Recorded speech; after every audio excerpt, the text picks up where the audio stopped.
बिस्मिल्लाहिर्रहमानिर्रहीम। बेटा आप लोगों का आप जो चैप्टर है, चैप्टर नंबर 4, ये है। इसको आमतौर पे करंट इलेक्ट्रिसिटी भी कहते हैं और बाज़ औक़ात इसको आप लोग इलेक्ट्रोडायनामिक भी कहते हो, और इसी को हम लोग आमतौर पे डीसी सर्किट्स का भी नाम देते हैं। ये चैप्टर है, ये है डीसी सर्किट्स का। इसी को आप लोग आमतौर पे करंट इलेक्ट्रिसिटी का भी नाम दिया जाता है, और बाल बुक्स में इसको इलेक्ट्रो डायनेमिक्स भी कहा जाता है। इससे पहले जितने भी आप लोगों ने चैप्टर पढ़े, उसमें हमने स्टडी किया कि चार्ज है, लेकिन उस चार्ज को हमने एट रेस्ट पे रख के स्टडी किया, एज ए पॉइंट चार्ज के तौर पे उसको देखा, और इलेक्ट्रोस्टैटिक उसको हमने नाम दिया कि उस वक्त अगर एक चार्ज एट रेस्ट पे है, स्टैटिक है, तो वो क्या क्या कंट्रीब्यूशन करता है, क्या प्रॉपर्टीज शो करता है, वो हमने इससे पहले देखी। अब जो बात कर रहा हूँ, अब हम लोग उन्हीं चार्जेस को अगर हम मूव करते हैं, वो चार्जेस मूव करें अगर, तो फिर वो क्या प्रॉपर्टी शो करते हैं, उस चीज को स्टडी करने जा रहे हैं। तो इसमें सबसे पहला जो कंसेप्ट है वो होता है इलेक्ट्रिक करंट। तो क्योंकि ये जो बाज़-औक़ात ये जो करंट होता है, इसको हम लोग कह सकते हैं कि ये आपके पास एक किस्म का मीडियम है। ये जो इलेक्ट्रिक करंट होता है, ये क्या चीज़ है? ये आपके पास एक किस्म का मीडियम है, जो कि आपकी एनर्जी को कैरी करके लेके जाता है एक पॉइंट से दूसरे पॉइंट की तरफ। तो लाज़मी बात है, जब हम लोग एक पॉइंट से दूसरे पॉइंट की बात करते हैं, तो वो उसी वक्त पॉसिबल होता है जब एक साइड का पोटेंशियल, क्योंकि हम लोग जब भी चार्जेस की बात करते हैं, ज़्यादा चार्ज की बात करते हैं, तो हमारी मुराद हाई पोटेंशियल होती है। तो हाई पोटेंशियल से वो किसकी तरफ जाएगा? दूसरे का पोटेंशियल उसके मुकाबले में लो होगा, तो तभी वो क्या करेगा? वो मूव करेगा। तो आमतौर पे अभी मैंने डेफिनेशन की बात नहीं की, जो बुक्स के अंदर डेफिनेशन है इलेक्ट्रिक करंट की, मैंने उसकी बात नहीं की। मैं सिंपल कंसेप्ट दे रहा हूँ कि आपका इलेक्ट्रिक करंट क्या चीज़ है, कि ये असल में आपके पास एक मीडियम है, जिनको आप लोग बाद में डीसी सर्किट की बात भी करोगे, लेकिन वो सर्किट क्या है वो भी बात करूंगा। तो करंट आपके पास क्या है कि ये एक मीडियम है, जो कि आपकी एनर्जी को कैरी करके लेके जाता है एक पॉइंट से दूसरे की तरफ, यानी हाई पोटेंशियल से लो की तरफ। लेकिन अब यहाँ है क्या चीज, कैरी करके क्या जा रहा है? तो यहाँ ये जो फ्लो हम लोग देखते हैं, इससे पहले हमने उन्हीं चार्जेस को एट रेस्ट रख के देखा, अब उन्हीं चार्जेस का मूवमेंट देख रहे हैं, उन्हीं चार्जेस को मोशन में स्टडी कर रहे हैं। तो ये जो आपके पास है, इनको हम लोग आमतौर पर ये जो चार्ज पार्टिकल जिनको हम लोग नाम देते हैं, इनको हम लोग चार्ज कैरियर्स कहते होते हैं। चार्ज पार्टिकल्स को हम लोग क्या कहते हैं? चार्ज कैरियर्स कहते हैं। तो अब हम लोग इलेक्ट्रिक करंट को एक और तरीके से भी डिफाइन कर सकते हैं कि ये क्या है? ये फ्लो है इलेक्ट्रिकली चार्ज पार्टिकल्स का, यानी चार्ज कैरियर का, जो कि क्या बनाता है? एक करंट बनाता है। यानी जब भी आपका चार्ज पार्टिकल का जो फ्लो है, इलेक्ट्रिकली चार्ज पार्टिकल है, जो जब चार्ज पार्टिकल फ्लो कर रहे हो, चार्ज कैरियर मूव कर रहे हो, तो वो क्या फॉर्म करते हैं? वो एक इलेक्ट्रिक करंट फॉर्म करते हैं। मैंने अभी कोई डेफिनेशन इसकी उस तरीके से नहीं की कि जिसको आप लोग कहो, क्योंकि आप लोगों ने जो छोटी क्लास में डेफिनेशन पढ़ी है, मैं उसकी तरफ भी आता हूँ। तो पहला टॉपिक आपका है इलेक्ट्रिक करंट का। तो इलेक्ट्रिक करंट असल में इसके अंदर क्या है, ये करंट क्या है, ये आपके पास एक मीडियम है।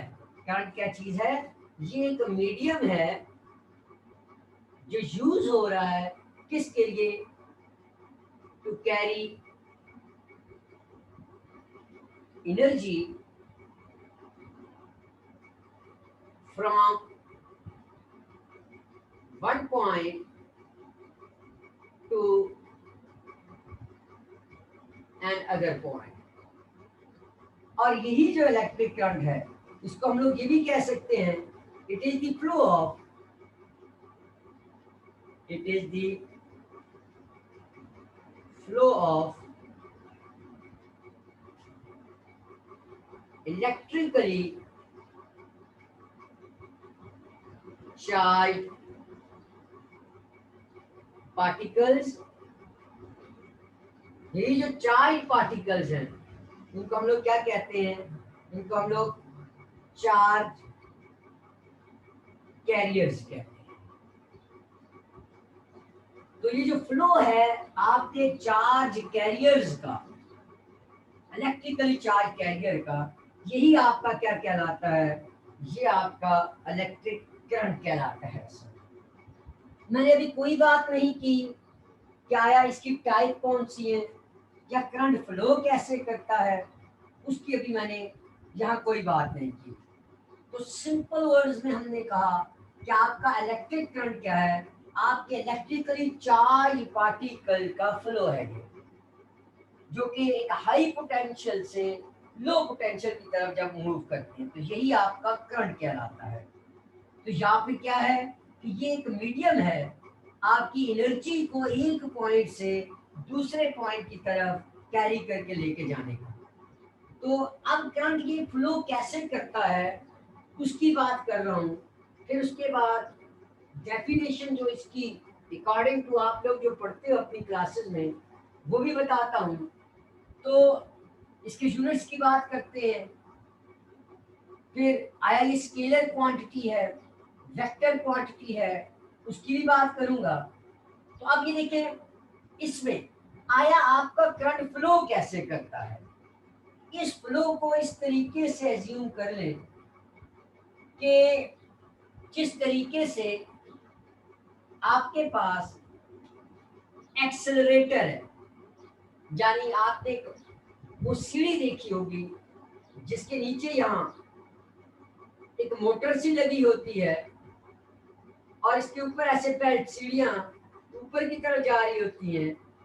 इस तरीके से ये वापस ऐसे आप ऊपर की तरफ जाते हो, इधर इसकी क्या होती है, मोटर होती है, और ये इसकी आपकी सीढ़ियां हैं। या आप इसको ऐसे भी समझ सकते हो कि आपकी जो साइकिल की चेन है, आपने देखा होगा यहाँ आप लोगों को जो पैडल है वो मारते हो उधर, तो जैसे ही पैडल आप लोग इस तरीके से उसको रोटेट करते हो, पैडल चलाते हो जैसे ही, तो इसके ऊपर यहाँ चेन सी होती है, वो चलना क्या करती है, शुरू करती है।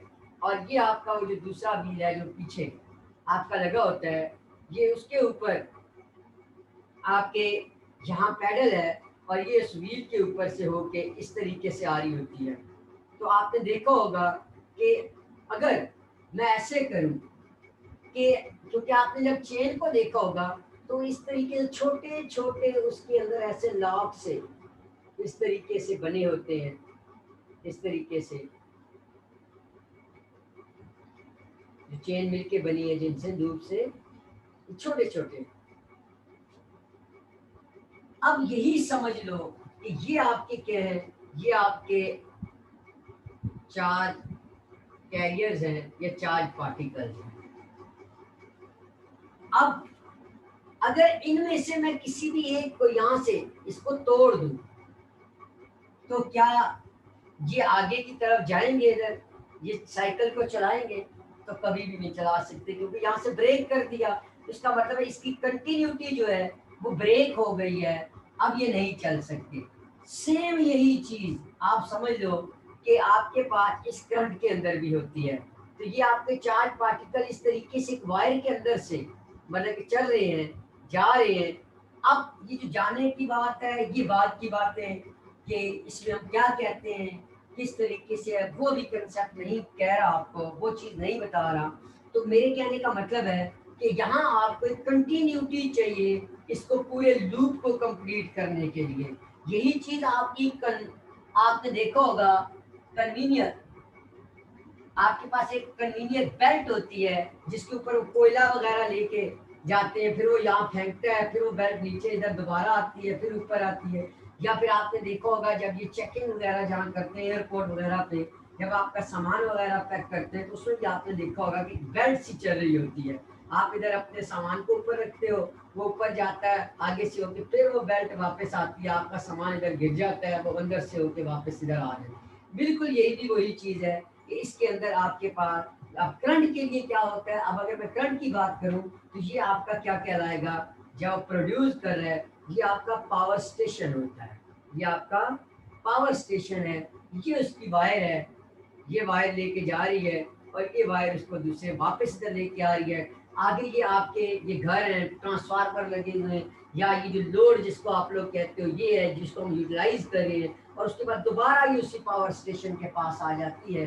तो ये कभी भी ये मतलब कि ऐसे नहीं होता कि जी ये अगर ना हो तो क्या इस तरीके से हमें ये करंट मिल सकता है, तो कभी भी नहीं मिल सकता। हमेशा आपने देखा होगा दो तारें होती हैं हमेशा आपके पास, कि एक तार से आपका करंट जा रहा होता है और दूसरी से वो दोबारा उसी ग्रिड स्टेशन या जो भी आपका पावर स्टेशन है उसकी तरफ आ रहा होता है। तो ये आपका एक कंटिन्यूस सिस्टम बनता है, यानी कि यहाँ आप लोग को तार यूज कर रहे हो, कंडक्टर यूज कर रहे हो जो इसको लेके जा रहा होता है, और ये पूरा जो आपका होता है इसी को हम लोग क्या कहते हैं, ये आपका एक इलेक्ट्रिकल सर्किट बन जाता होता है। ये आपका एक सर्किट कंप्लीट हो गया। तो इस तरीके से आपके पास ये जो करंट होता है वो फ्लो करता है, वो ब्रेक नहीं करता इसमें। अब इसमें हमें किन किन चीज़ों की ज़रूरत है, इसका मतलब ये हो गया कि हमें एक उस मटेरियल की ज़रूरत है जिसके अंदर से करंट पास करे। यानी कि दूसरे लफ्जों में आप कह सकते हो कि ये कंडक्टर आपको उसके लिए चाहिए, इस कंडक्टर के अंदर से आपके का करंट जो है वो फ्लो करे। और दूसरा क्या चीज़ चाहिए, दूसरा आपको लाजिम बात है, मैंने पहले ही बात की, पोटेंशियल डिफरेंस। आपको पोटेंशियल डिफरेंस चाहिए, क्योंकि जब आप लोग यहाँ से इधर फ्लो करवाते हो तो लाजिम बात है कुछ चीज़ जो होती है वो हमेशा वही मूव करती है जब हाई और लो का कंसेप्ट आता है। तो इसका मतलब है कि हमें दोनों एंड पे एक पोटेंशियल डिफरेंस की जरूरत होती है। तो हमें पोटेंशियल डिफरेंस चाहिए होता है। तो एक हमें मटेरियल चाहिए जो कि एनर्जी दे, जो कि दूसरे लफ्जों में एक तो वो है ये जो आपका पावर स्टेशन हो गया।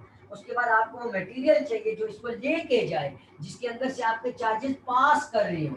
और दूसरा क्या है, पोटेंशियल डिफरेंस वहाँ होना चाहिए, तभी आपका करंट जो है वो फ्लो करेगा। वरना आपका करंट कभी भी फ्लो नहीं कर सकता कि अगर इधर भी पोटेंशियल सेम है, यहाँ भी पोटेंशियल सेम है, तो आप बेशक इधर से मोटर चलाते रहो, कोई मसला नहीं। अगर पोटेंशियल दोनों के इक्वल हैं तो आपका करंट फ्लो नहीं करेगा, चार्जेस आपके नहीं जा सकते। चार्जेस तभी जाएंगे जब आप पे एक साइड पे हाई पोटेंशियल होगा और दूसरी साइड पे लो पोटेंशियल। यानी दूसरे लफ्जों में मैं कह सकता हूँ कि अगर आपके पास पोटेंशियल डिफरेंस वहाँ है तो ही करंट क्या करेगा, तभी चार्जेस आपके फ्लो करेंगे, तभी आपका करंट फ्लो करेगा, वरना नहीं कर सकता।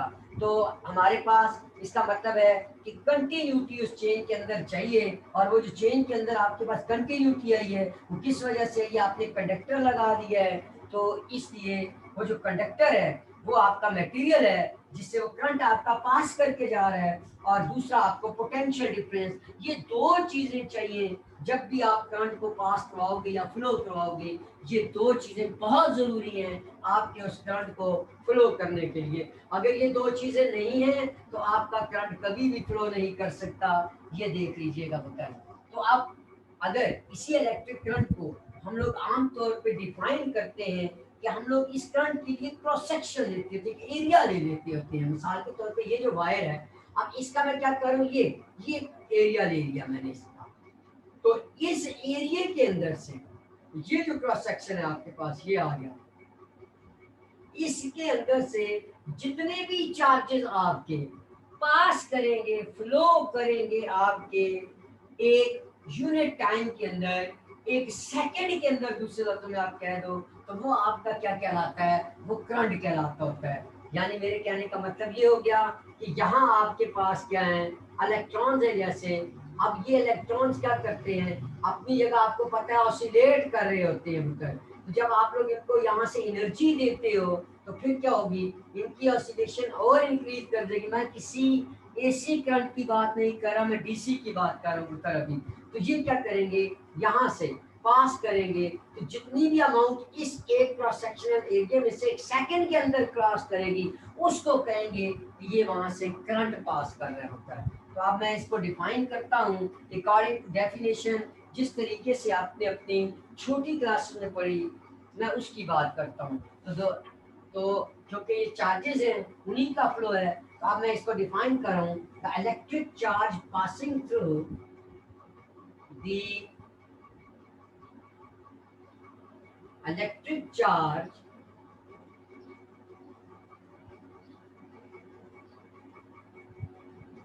passing through the electric charge passing through a cross section, a cross section in a unit time, यानी 1 सेकेंड इसको कह रहे आप, is called an electric current, is called an electric current. तो ये कहलाता है आपका इलेक्ट्रिक करंट। यानी आई से इसको डिनोट करते हो, अगर मैं आई कह दूं इसको तो ये क्या होता है, चार्ज जो भी पास कर रहा है पर यूनिट टाइम जिसको आप लोग कहते हो। अगर मैं इसको क्यू कह दूं, इसको टी कह दूं, I is equal to Q by T, इसको बेशक बड़ा क्यू लिख दो, I is equal to Q by T. ये आपका क्या होता है, इसको करंट कहते हैं। और अगर आपका ये जो टाइम है ये बहुत ही स्मॉल है, बहुत ही कम है ये टाइम, हम इसी इक्वेशन को ऐसे भी लिख सकते हैं, I is equal to d Q by d T में भी इसको लिख सकते हैं। इसी को हम लोग, अगर आपका टाइम स्मॉल है तो यही जो आपका करंट है वो in terms of D Q by d T में भी आप लोग लिख सकते हो। अब इस करंट के यूनिट देखो तो चार्ज की यूनिट हो गई कूलम, और मैंने डायरेक्शन की बात नहीं की, किसी कूलम हो गई, और टाइम के क्या हो गए, सेकंड हो गए। तो कूलम पर सेकंड जो है ये आपके पास इसका यूनिट है। और कूलम पर सेकंड को हम लोग आमतौर पे, आपने एक साइंटिस्ट का नाम सुना होगा एम्पियर, तो कूलम पर सेकंड या एम्पियर जो होता है ये इसका इलेक्ट्रिक करंट का ऐसा यूनिट है। तो दूसरे लफ्ज में अगर मैं डायरेक्ट लिखूं तो एम्पियर जो है ये आपका, इसको कैपिटल ए से रिप्रेजेंट करते हैं, ये आपका ऐसा यूनिट है आपके इस इलेक्ट्रिक करंट का। आपके इलेक्ट्रिक करंट का यूनिट क्या है, एम्पियर। और ये एम्पियर को अगर मैं डिफाइन करूं तो आपने देखा according to definition I is equal to Q by T. तो आपका एक एम्पियर करंट कब होगा, जब आप लोग ये कहोगे कि एक कूलम का जो चार्ज है वो पास करे किसी भी क्रॉस सेक्शन में से, उस वायर के या उस कंडक्टर में से, कितने टाइम के अंदर, 1 सेकंड के अंदर। तो उस वक्त आपका करंट क्या कहलाएगा, वो 1 एम्पियर कहलाएगा। इफ इन अ सर्किट, अब एम्पियर को अगर मैं डिफाइन करूं तो मैं एम्पियर को डिफाइन कर सकता हूं इस लिहाज से कि इफ इन अ सर्किट, अगर एक सर्किट में, if in A circuit 1 coulomb charge, 1 coulomb charge flow in, 1 coulomb charge flow in 1 second। इसको बाद books intensity of electric current भी लिखती हैं। Then intensity of electric current is 1 ampere. तो इसको आमतौर पे इंटेंसिटी भी बाद कुछ लिखती हैं, तो उस करंट की इंटेंसिटी 1 एम्पियर होगी। कि अगर किसी भी एक सर्किट में से 1 सेकंड के अंदर 1 कूलम चार्ज फ्लो करे, तो उस सर्किट के अंदर जो करंट की इंटेंसिटी होगी वो 1 एम्पियर कहलाएगी। तो 1 एम्पियर करंट कब होगा? जब हम कहेंगे कि एक सर्किट के अंदर 1 कूलम चार्ज जो है वो फ्लो करे 1 सेकंड के अंदर, तो उसको हम लोग कहेंगे कि वहां से 1 एम्पियर का करंट जो है वहां से पास कर रहा है। अब इसकी डायरेक्शन पे आते हैं। हुआ ये, प्रैक्टिकली ये देखा गया कि इसकी डायरेक्शन के लिए, कि मिसाल के तौर पे मैं कहता हूँ आपके पास एक सर्किट है, इधर से करंट आ रहा है, ये 10 एम्पियर का, एक यहां से करंट आ रहा है, ये है 6 एम्पियर, ये आपको इसका रिजल्टेंट मिल रहा है। तो अगर हम लोग देखें तो 10 यहाँ से आ रहा है, 6 इसकी ऑपोजिट डायरेक्शन से, तो नेट कितना आएगा? वैसे अगर देखा जाए तो आमतौर पे हम कहते हैं ये तो 4 रिजल्ट मिलेगा हमें 4 एम्पियर, लेकिन ऐसा नहीं था। जब प्रैक्टिकली एक्सपेरिमेंटली इन्होंने देखा, इसके साथ एमीटर जिसको आप लोग कहते हो वो लगाया, तो यहाँ से देखा इन्हें जो करंट मिला वह अप्रोक्सीमेटली कितना मिला? 16 एम्पियर मिला। तो इससे यहाँ से हमें पता क्या चला कि देखो इधर से 6 आ रहा है, उधर से 10 आ रहा है, तो दोनों ऐड हुए और हमें नेट उनका एडिशन मिल गया। तो यहाँ डायरेक्शन पे उसने डिपेंडेंस नहीं शो की। इसका मतलब क्या हो गया? इसका मतलब ये हो गया कि आल्दो कि करंट एक डायरेक्शन में फ्लो करता है, अब वो कोई भी आपके पास हो सकती है, लेकिन एज ए स्केलर और वेक्टर में अगर देखा जाए तो आपका ये जो करंट है वो आपका स्केलर क्वांटिटी है, वो आपकी वेक्टर क्वांटिटी नहीं है। करंट आपका एक स्केलर क्वांटिटी है, करंट आपका वेक्टर क्वांटिटी नहीं है। इसीलिए हम लोग आमतौर पे इलेक्ट्रिक करंट को क्या कहते हैं कि ये आपकी एक स्केलर क्वांटिटी है। इलेक्ट्रिक करंट आपका एक स्केलर क्वांटिटी है, ये वेक्टर नहीं है। वो अलग बात कि हमने ये कहा कि जी ये एक डायरेक्शन में जा रहा है, ये दूसरी डायरेक्शन में जा रहा है, लेकिन इसका मतलब हर के उस क्वांटिटी के साथ नहीं है, वो जस्ट इसको देख रहे हैं कि ये उस तरफ फ्लो कर रहा है। तो इसलिए जो आपका इलेक्ट्रिक करंट है ये कौन सा है? ये आपके पास स्केलर क्वांटिटी है। ये कौन क्या है? ये आपके पास स्केलर क्वांटिटी है, और ये लॉ ऑफ एडिशन को ओबे करता है। ये आपके पास लॉ ऑफ एडिशन को ओबे करता है, ओबे लॉ ऑफ एडिशन। ये इस लॉ ऑफ एडिशन को ओबे करता है, इसलिए आपका इलेक्ट्रिक करंट जो है ये स्केलर क्वांटिटी आती है, स्केलर क्वांटिटी में। आल्दो मैंने कहा कि करंट की डायरेक्शन होती है कि जी ये पॉजिटिव से नेगेटिव की तरफ जा रहा है या नेगेटिव से पॉजिटिव की तरफ फ्लो कर रहा है, वो बात हम करते हैं, लेकिन ये है कौन सी? ये स्केलर क्वांटिटी आपके पास आती है। तो इसी तरीके से अगर हम लोग किसी एवरेज करंट की बात करें, क्योंकि करंट के अंदर भी कई टाइप्स हैं, मैं उन्हीं टाइप्स की भी बात करता हूं। तो एवरेज करंट अगर कहीं निकाला जाए तो IAV ये जो होती है एवरेज, तो ये होती है delta Q divide by delta T कहा जाता है। एवरेज करंट को हम लोग delta Q divide by delta T से लिखते हैं। तो मैंने पहले ही बताया है कि अगर यही आपका डेल्टा T जो है ये वेरी कर रहा हो, ये आपका ये जो टाइम है ये वेरी कर रहा हो, तो हम लोग क्या करते हैं, इसी फार्मूले के अंदर एक लिमिट इंट्रोड्यूस करवाते हैं। ये आपने इससे पहले वेलोसिटीज वगैरह में तो या एक्सेलरेशन वगैरह में ये कंसेप्ट पढ़े होंगे।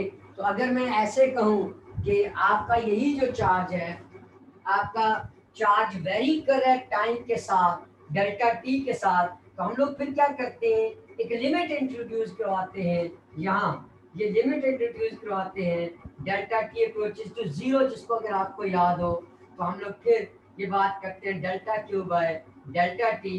तो आपको पता है उसको हम लोग कहते हैं, वो इंस्टेंटेनियस करंट होता है, वो इंस्टेंटेनियस करंट होता है। मैंने अभी एग्जांपल्स नहीं दी किसी की भी, मैंने अभी इंस्टेंटेनियस करंट वगैरह की एग्जांपल्स नहीं दी अभी।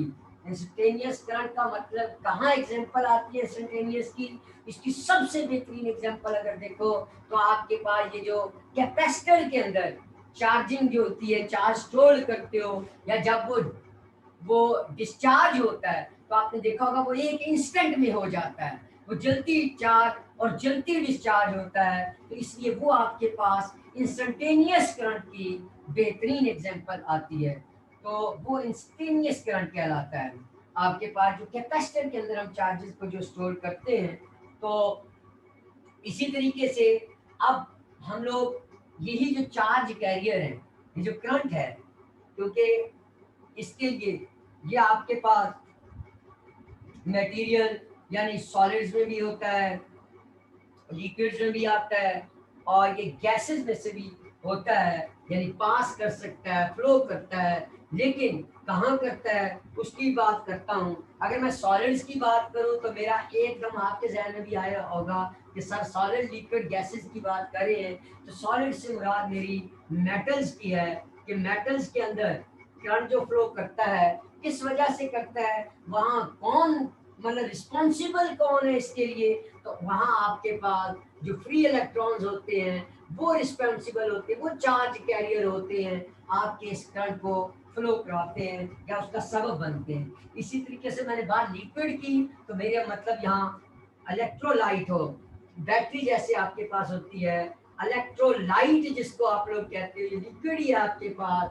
तो इलेक्ट्रोलाइट के अंदर आपने देखा होगा कि आपके पास आपने केमिस्ट्री पढ़ी होगी, वहां आप ये लूज कोई कोई मतलब मटेरियल उसके अंदर लूज कर रहा होता है इलेक्ट्रॉन, और कोई गेन कर रहा होता है, तो वहां आप लोग लफ्ज कैटाइन और एनाइन का लफ्ज पढ़ते हो, तो वहां जो रिस्पॉन्सिबिलिटी है वो कैटाइन यानी पॉजिटिव एंड एनाइन और नेगेटिव की होती है, चार्जेस की, चार्ज कैरियर्स की। लेकिन उनको हम लोग नाम कैटाइंस और एनाइंस देते हैं, क्योंकि वहां लॉस और गेन होता है चार्जेस का, यानी आपका एटम जो है वो कन्वर्ट हो जाता है आइंस के अंदर, और आइंस के अंदर अगर वो पॉजिटिव है तो वो कैटाइन कहलाता है, अगर वो नेगेटिव है तो वो एनाइन कहलाएगा वहाँ। इसी तरीके से जब मैंने बात की गैसेस में, तो याद रखिएगा आमतौर पे गैसेस जो होती हैं आपको पता है कि उनके अंदर से करंट जो होता है वो फ्लो नहीं कर सकता,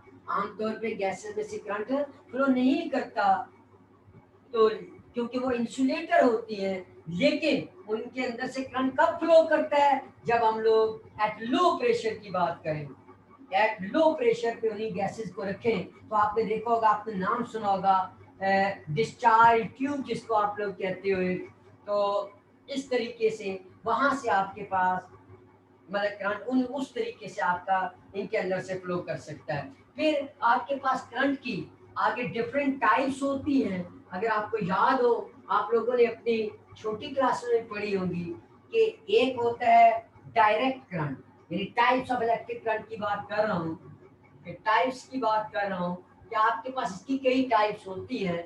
बहुत ज्यादा जो यूज किया जाता है वो आपके पास, अगर मैं इधर ग्राफ बना दूं, इधर आपका करंट हो आई, और यहाँ अगर आपका टाइम हो, तो अगर आपका करंट जो है टाइम के साथ साथ वेरी ना करे, वही सेम रहे, कांस्टेंट रहे, यानी उसकी मैग्नीट्यूड प्लस डायरेक्शन जिसको मैं कह रहा हूँ, ये दोनों क्या रहे, ये सेम रहे टाइम के साथ, तो इसको हम लोग क्या कहते हैं, ये आपका डीसी कहलाता है। इसको आप लोग कहते हो, ये आपका डायरेक्ट करंट कहलाता है, यानी उसमें ग्राफ आपका ऐसे स्ट्रेट लाइन रहता है, जो वैल्यू पहले होती है एंड पे भी वही वैल्यू होती है। इसी तरीके से दूसरा आपके पास, अगर मैं इस तरीके से आई इधर, टाइम आपके पास इधर अगर बनाऊं इसको, अगर मैं इस तरीके से इसको बना दूं, तो आप देख सकते हो कि यहाँ ये वेरी कर रहा है, तो यहाँ आपका करंट टाइम के साथ वेरी कर रहा है, तो ये आपका वेरिएबल करंट हो जाएगा, ये आपका वेरिएबल करंट हो जाएगा। तो डायरेक्ट करंट, वेरिएबल करंट। और तीसरा अगर आपको याद हो, आप लोगों ने पढ़ा होगा इसको, जिसको आमतौर पे हम घरों में यूज कर रहे हैं, तो उसको हम लोग कहते हैं एसी करंट। खैर तो डीसी भी मोटर है, लेकिन जो हमारी मेन सप्लाई है वो एसी पे है, तो एसी अल्टरनेटिंग करंट। तो alternating current mean oscillating current, यानी जैसे एक पेंडुलम है, पेंडुलम यहाँ मीन पोजीशन पे है, तो ये यहाँ एक्सट्रीम पे जाता है, ये इधर आता है। तो ये अगर क्रॉस सेक्शन है वायर का, तो इसमें क्या होता है कि पहले ये जीरो से उठता है ऊपर की तरफ, मैक्सिमम पे जाता है, फिर मैक्सिमम से नीचे आता है मिनिमम पे, फिर किस पे जाता है, फिर जीरो हो जाता है, फिर ये क्या करता है, फिर मैक्सिमम मिनिमम, लेकिन ये दोनों डायरेक्शन में। मेरे कहने का मतलब ये है कि इसमें आप लोग इस तरीके से ये समझ लो कि इसमें ये क्या होता है कि जब ये एक डायरेक्शन में जाता है तो ये इधर जा रहा होता है पॉजिटिव साइड पे, तो जब इसकी दूसरी डायरेक्शन आती है तो ये इधर आता है, फिर इधर जाता है, इधर आता है, इधर जाता है, इधर आता है, तो ये इस तरीके से ऑसिलेट करता रहती है इसके अंदर। तो ये अल्टरनेटिंग है। तो डीसी में क्या है, डीसी में डायरेक्ट ऐसे चल रहे हो, आगे की तरफ जा रहे हो, लेकिन इसमें क्या है, इसमें आपके चार्जेस पहले इधर गए, मैक्सिमम होके फिर इधर गए, ऐसे, फिर ये इधर आए, ऐसे, इस तरीके से ऑसिलेट करते हैं, इसीलिए इसको अल्टरनेटिंग करंट कहते हैं।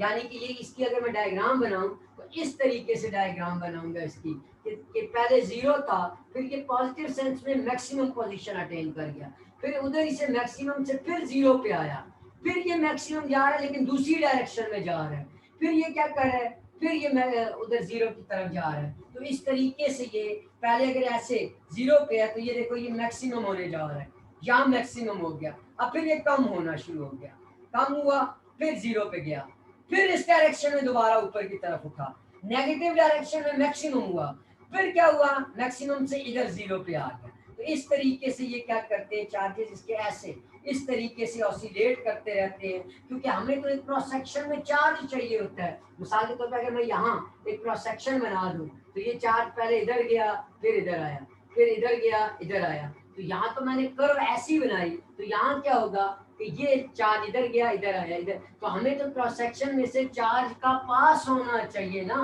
तो नंबर अमाउंट ऑफ चार्जेस उस क्रॉस सेक्शन के अंदर से हमें चाहिए पर सेकंड में, तो वो आपका क्या कहलाता है, वो अल्टरनेटिंग करंट कहलाता है। तो एसी आपका ऑसिलेटिंग करंट कहलाता है। और दूसरा आपका, मैंने आपको इसी के अंदर ये देखो डायरेक्ट करंट हो गया, वेरिएबल हो गया, एसी हो गया। तो आपको पहले एक बात बताई थी, इंस्टेंटेनियस करंट। इंस्टेंटेनियस करंट भी आपके पास होता है। तो इंस्टेंटेनियस करंट में मैंने आपको पहली एग्जांपल दे दी कि आपका कैपेसिटर जो है जब वो चार्ज हो रहा होता है या जब वो डिस्चार्ज होता है तो वो इंस्टेंटेनियसली हो जाता है, यकदम हो जाता है, तो इसलिए वो आपके पास इंस्टेंटेनियस करंट की एग्जांपल्स में आ जाता है। तो ये आपके पास टाइप्स ऑफ इलेक्ट्रिक करंट हैं, एक डीसी करंट है, एक आपके पास वेरिएबल करंट है, इंस्टेंटेनियस करंट है और अल्टरनेटिंग करंट है आपके पास। तो ये मुख्तलिफ टाइप्स हैं आपके पास। मैंने अभी कोई भी वो नहीं कहा कि जी ये फ्लो करता है पॉजिटिव चार्ज से या पॉजिटिव टर्मिनल से नेगेटिव। मैंने सिंपल सी बात की थी कि हाई पोटेंशियल से लो पोटेंशियल की तरफ ये जाएगा। अब वो किन का फ्लो है वो डिपेंड करेगा कि आपका मटेरियल कौन सा है। आपका मेटल है तो वहाँ फ्री इलेक्ट्रॉन की होगी मोशन, वो मूव करेंगे तो आपका करंट जो होगा वो उनकी वजह से बनेगा। अगर आपके पास इलेक्ट्रोलाइट है यानी गैसेस है तो आपके पास क्या लिक्विड है, गैसेस नहीं सॉरी लिक्विड है, इलेक्ट्रोलाइट की बात कर रहा हूँ, तो वहां आपके पास यही जो करंट होगा ये इनकी वजह यानी चार्ज कैरियर कौन होंगे, कैटाइंस और एनाइंस की बात करोगे। और यही चीज अगर आपके पास गैसेस है तो आपको पता है कि गैसेस आमतौर पे इंसुलेटर होती हैं, वो करंट को फ्लो नहीं करती, लेकिन लो प्रेशर के ऊपर वो एज ए कंडक्टर के तौर पे बिहेव करती हैं, जैसे कि डिस्चार्ज ट्यूब वगैरह, ये आपने पढ़ी होता है। तो अभी तक उम्मीद है कि ये चीज़ें आपको समझ आ रही होंगी। फिर भी अगर आपको कोई भी कंफ्यूजन है तो आप ज़रूर पूछना इसके अंदर। इसके बाद यही, ये तो हो गया करंट। अब एक चीज़ होती है करंट डेंसिटी। करंट डेंसिटी क्या चीज़ है, अब उसकी बात करूँ मैं।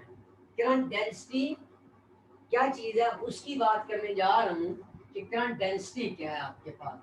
फिर अगर आपने कहा तो आपको उसके अंदर फार्मूला भी डिराइव कर दूंगा। ये अगर मिसाल के तौर पे मैं आ रहा हूँ करंट डेंसिटी, कि करंट डेंसिटी क्या चीज़ है।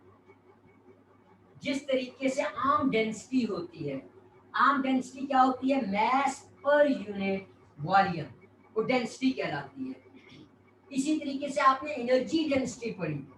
क्या आपने पढ़ा कि जो आपके पास पोटेंशियल एनर्जी कैपेसिटर के अंदर स्टोर्ड हुई पर यूनिट वॉल्यूम, आपने उसको नाम दे दिया, ये उसकी डेंसिटी है, यानी चार्ज डेंसिटी, यानी एनर्जी, एनर्जी डेंसिटी उसको आपने नाम दिया, एनर्जी डेंसिटी आपने उसको कहा। इसी तरीके से करंट डेंसिटी है, इसको हम लोग क्या करते हैं, जे से रिप्रेजेंट करते हैं। इसको हम लोग क्या करते हैं, जे से रिप्रेजेंट करते हैं। और ये होती क्या है, ये होती है करंट पर यूनिट एरिया।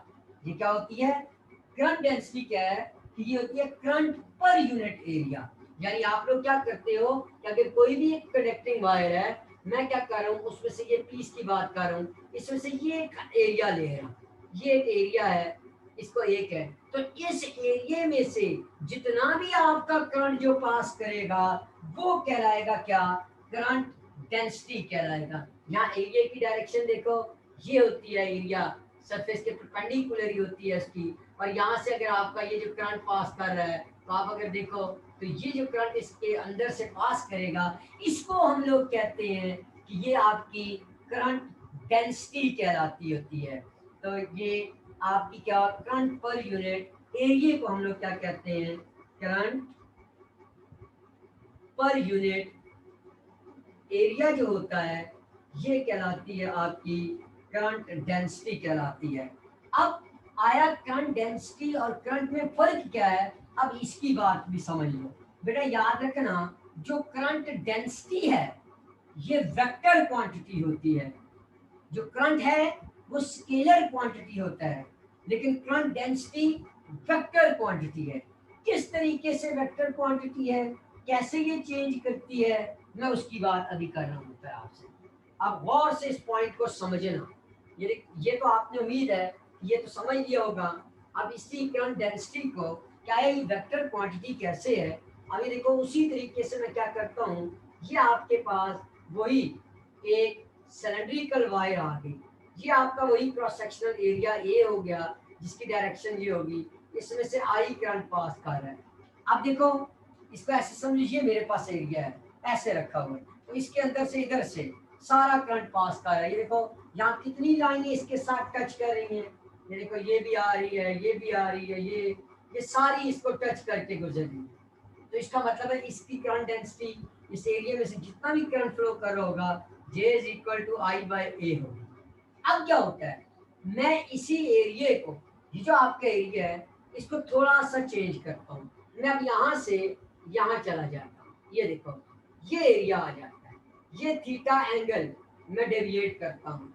अब इसकी करंट डेंसिटी क्या होगी, अगर आप देखो तो अब आप देख सकते हो कि ये जो लाइन है ये तो सीधी चली गई, ये तो इधर है, ये तो वहां, ये तो इसमें काउंट नहीं होंगी, लेकिन जो इसको टच करेगी, अब ये देखो ये जो एरिया है यहाँ से जो करंट आप पास करेगा वही इसके अंदर से पास कर सकता है। इसका मतलब है अब उसकी स्ट्रेंथ पहले से कम हो गई है, अब उतनी नहीं रही, सेम नहीं रही। तो क्योंकि वहां अगर आपको याद हो जब मैंने करंट की बात की थी, तो करंट में हमने कहा था बेशक 6 एम्पियर एक डायरेक्शन से आ रहा है, 5 एम्पियर उसके अपोजिट डायरेक्शन से जा रहा है, लेकिन जब आप टोटल करोगे तो नेट आपको 11 एम्पियर ही करंट मिलेगा, 6 और 5 11 वही आपको मिलेगा। लेकिन यहाँ अगर आप देखो तो बेशक यहाँ पहले अगर 11 था, अब देखो मैंने एरिया को चेंज किया, आपका करंट चेंज हो गया, तो इसका मतलब है करंट डेंसिटी जो है वो डिपेंडेंट है, डायरेक्शन डिपेंडेंट है। तो करंट डेंसिटी आपकी क्या होगी, ये वेक्टर क्वांटिटी है। अब अगर मैं इसी को ऐसे, ये देखो इस तरीके से अगर इसको बनाऊं कि पहले पोजीशन ये थी, अब पोजीशन इसकी ये हो गई आपके पास, पहले ये पोजीशन थी, अब ये पोजीशन हो गई, ये वाली पोजीशन यहाँ, तो ये थीटा हो गया। अगर आपके पास ये आपके पास अब एरिया ए इधर हो गया, यही वेक्टर एरिया ए है, तो ये वाला जो थीटा इसके साथ बन रहा है, तो ये क्या कहलाएगा, ए कॉस ऑफ थीटा कहलाएगा ना आपके पास, क्योंकि ये मैंने क्या किया है, ये मैंने प्रोजेक्शन ड्रा किया इसके ऊपर। अगर आपको स्केलर वेक्टर का समझ आया हो तो ये देखो, ये मैंने क्या किया, इसके ऊपर एक प्रोजेक्शन ड्रा कर दिया, यहाँ से इसके ऊपर ये जो एरिया है इसके ऊपर यहाँ से प्रोजेक्शन ड्रा किया, तो ये थीटा है। अगर तो ये क्या कहलाएगा, ये अगर ए है तो ये ए कॉस थीटा हो गया ना। तो मैं इसको अगर लिखूं तो मैं इसको लिख सकता हूँ ना इसी इक्वेशन से, I is equal to J into A लिख सकता हूँ। तो यहीं से मैं लिख सकता हूँ ना I is equal to J into A cos of theta. तो आप लोगों ने पहले पढ़ा हुआ है कि ए कॉस थीटा ये एक लादा और ये दो वेक्टर के दरमियान एंगल बना रहा है ये, तो ये कॉस थीटा हमेशा आपने पढ़ा होगा डॉट प्रोडक्ट, दो क्वांटिटीज हैं ये, तो इसको मैं लिख सकता हूँ I is equal to J dot A, I is equal to J dot A. तो I is equal to J dot A, तो डॉट प्रोडक्ट है, तो डॉट प्रोडक्ट कैसा होता है, स्केलर होता है, इसीलिए करंट जो है आपका वो क्या है, ये आपका स्केलर है, ये आपका क्या होता है, स्केलर क्वांटिटी है। लेकिन आपकी जो करंट डेंसिटी है वो क्या है, वो आपकी वेक्टर क्वांटिटी में आती है। तो अब इसके बाद मैं इसी टॉपिक को आगे की तरफ बढ़ाऊंगा, एक रिलेशन निकालेंगे इसी करंट का, आई का, in the term of area, in the term of drift velocity, उसको देखेंगे कि वो क्या होगी, क्योंकि वो आपके बाद में काम आएगी। और इसी टॉपिक के अंदर, उसी टॉपिक के अंदर मैं आपको ड्रिफ्ट वेलोसिटी का भी थोड़ा बहुत कंसेप्ट दे दूंगा कि आपके पास ड्रिफ्ट वेलोसिटी क्या होती है, थोड़ा सा कंसेप्ट, क्योंकि आप लोगों ने इससे पहले ड्रिफ्ट वेलोसिटी जरूर पढ़ा होगा, लेकिन उम्मीद है अब जो आपको कंसेप्ट दूंगा वो आपके लिए ज्यादा फायदेमंद होगा ना कि पहले से। तो यानी कि ना कि पहले वाला, अब उम्मीद है कि आपको ज्यादा समझ आएगी इसकी। तो ये आपके पास करंट डेंसिटी हो गया कि आपकी करंट डेंसिटी क्या है, करंट पर यूनिट एरिया जो है ये आपकी करंट डेंसिटी है, वेक्टर क्वांटिटी है। और यहीं से आप अगर उसका रिलेशन देखो करंट और करंट डेंसिटी का, तो आपको यहाँ से रिलेशन मिल जाएगा कि आई जो होता है वो जे डॉट ए होता है, डॉट प्रोडक्ट उसी वेक्टर एरिया ए का और आपकी करंट डेंसिटी का, ये कहलाता है करंट आपके पास। उम्मीद है कि यहाँ तक आपको कोई कंफ्यूजन नहीं होगी। अगर फिर भी कोई कंफ्यूजन हो तो आप पूछ लीजिएगा, इंशाल्लाह आपके कंसेप्ट क्लियर हो जाएंगे।